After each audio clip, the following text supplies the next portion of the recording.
The biggest challenge we face as an organization on Bonaire is that Bonaire is rapidly changing.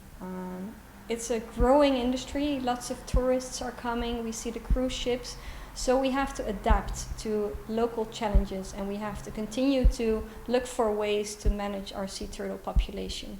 So right now it is our challenge to work with the tourists, even though they have an impact on our nature. So we have to manage our populations and make sure that the increase in tourism, but also in population itself on Bonaire doesn't affect the turtle population. We haven't had major setbacks or failures per se. However, local tradition, for example, was to eat turtles. So we've had to work with the local law to make sure that sea turtles are protected and that they're no longer eaten. However, sometimes it does still happen. For example, in 2017, we found 4 green turtle carapaces in Lac Bay. Last year, we found remains of several turtles as well. So it's a challenge that we have to face and that we continue to work with by, for example, raising awareness, going to schools, and telling people why sea turtles need to be protected. We also work together with local communities, local resorts, for example. During our nesting season, which is ongoing now, we see light pollution as an issue for hatchlings. So when hatchlings emerge from their nest, they are attracted to the light. So normally that would be the reflection of the moon on the ocean. But for example, at resorts, there's a lot of artificial lights and the sea turtles go the wrong way. So this season we were working together with, for example, Harbour Village, and they shut down the lights for one night when the sea turtles emerged so that they could all go to the sea safely. So that's an example of a challenge that we work around with the local community to make sure that everyone is happy and sea turtles are protected.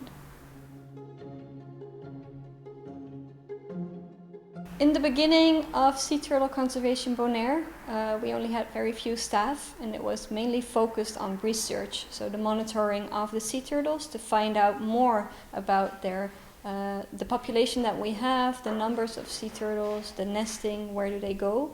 And as the organization grew and professionalized, more staff was attracted and different roles came into shape. So at some point we started to have a manager who oversaw the entire organization.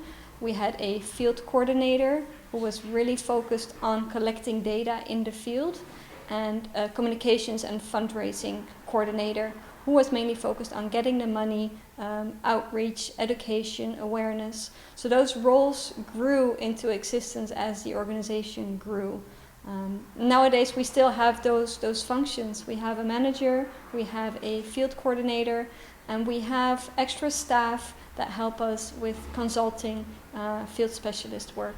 So it's very important, especially in a small organization, that everyone has their separate role, but also that everyone knows about the other person's role and understands their role, because we have to mingle sometimes. I sometimes have to go into the field, whereas someone else has to do the communication.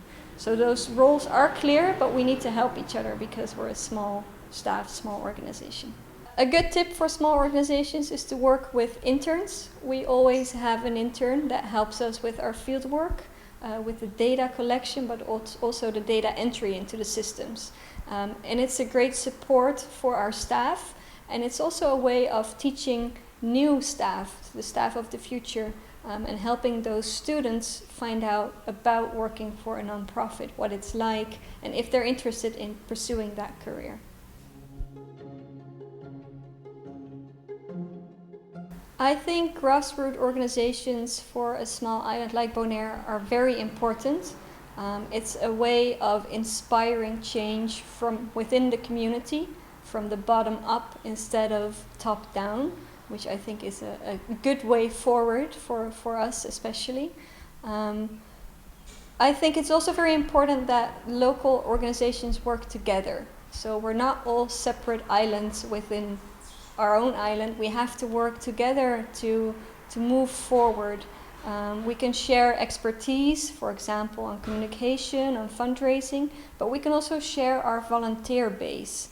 If we have activities in a certain month but our less busy in other months, maybe those volunteers could help out other organizations and we can all work together, which is a great tool, and it's a great way for volunteers to learn more about the island as well.